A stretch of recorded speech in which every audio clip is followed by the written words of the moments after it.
નમસ્કાર. ચાલો આજે આપણે 8551 માઇક્રોકન્ટ્રોલર માટે એક સિમ્પલ ડિવિઝન પ્રોગ્રામ કેવી રીતે બનાવવો એ સમજીએ. આપણે સ્ટેપ બાય સ્ટેપ આખી પ્રોસેસ જોઈશું.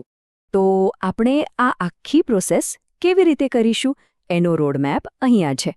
પહેલા પ્રોજેક્ટ સેટ કરીશું, પછી કોડને સમજીશું, હેક્સ ફાઇલ બનાવીશું, એને ડીબગરમાં ચલાવીશું અને છેલ્લે ફાઇનલ આઉટપુટને વેરીફાઈ કરીશું. કોઈ પણ કામ શરૂ કરતા પહેલા એનો પાયો મજબૂત હોવો જરૂરી છે, બરાબર ને? તો બસ આપણું પહેલું પગલું એ જ છે. કેલ C51 સોફ્ટવેરમાં આપણા પ્રોજેક્ટ માટે એક મજબૂત પાયો તૈયાર કરવો. તો કોડ લખવાની ઉતાવળ કરતા પહેલા આ 5 સ્ટેપ્સ બરાબર ફોલો કરવા ખૂબ જરૂરી છે. આનાથી એ ખાતરી થશે કે આપણો પ્રોજેક્ટ શરૂઆતથી જ યોગ્ય રીતે ગોઠવાયેલો છે. સારું, સેટઅપ તો થઈ ગયું. હવે આવે છે સૌથી રસપ્રદ ભાગ, આપણું કોડ.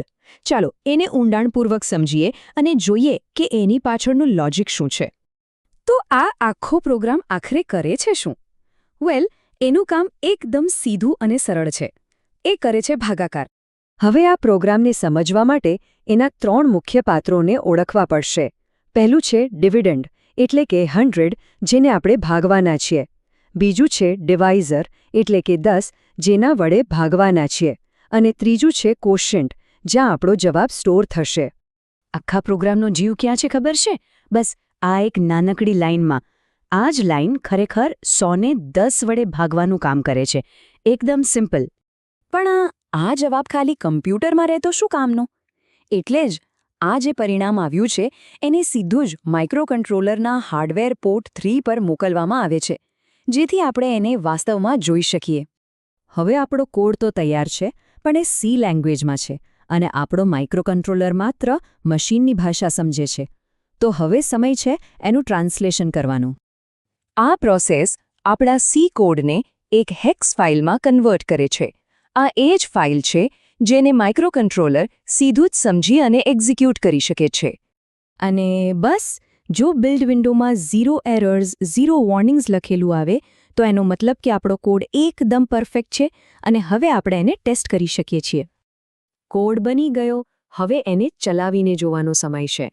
પણ સીધો હાર્ડવેર પર નહીં, પહેલાં આપણે એને સિમ્યુલેટરમાં ચકાસીશું. આ માટે આપણે ડીબગરનો ઉપયોગ કરીશું. આ માટે આપણે ડીબગ સેશન સ્ટાર્ટ કરીશું. પછી રન બટન દબાવતા જ પ્રોગ્રામ ચાલવા લાગશે. અને પરિણામ જોવા માટે આપણે પેરિફેરલ્સમાં જઈને પોર્ટ 3ની વિન્ડો ખોલીશું. ઓકે, બધું તૈયાર છે, પ્રોગ્રામ ચાલી રહ્યો છે. તો ચાલો હવે ફાઇનલ રિઝલ્ટ જોઈએ. પોર્ટ 3 પર શું દેખાય છે? આપણે બધા જાણીએ છીએ કે 100/10 એટલે 10. એકદમ સિમ્પલ.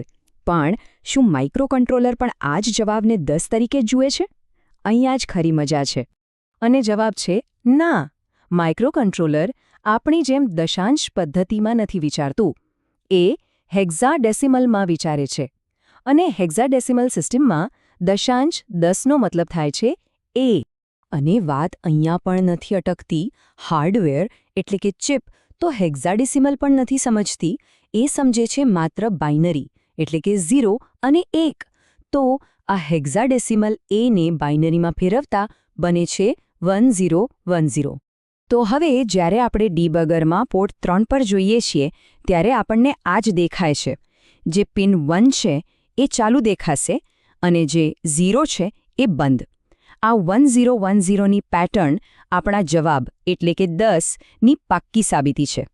તો જુઓ, આપણે એક સરળ ભાગાકારનો પ્રોગ્રામ સફળતાપૂર્વક બનાવ્યો અને સમજ્યો. પણ આ તો માત્ર શરૂઆત છે. હવે વિચારો કે આટલી નાનકડી ચિપ આ જ લોજિક વાપરીને બીજી કેટલી બધી જટિલ સમસ્યાઓ હલ કરી શકે છે.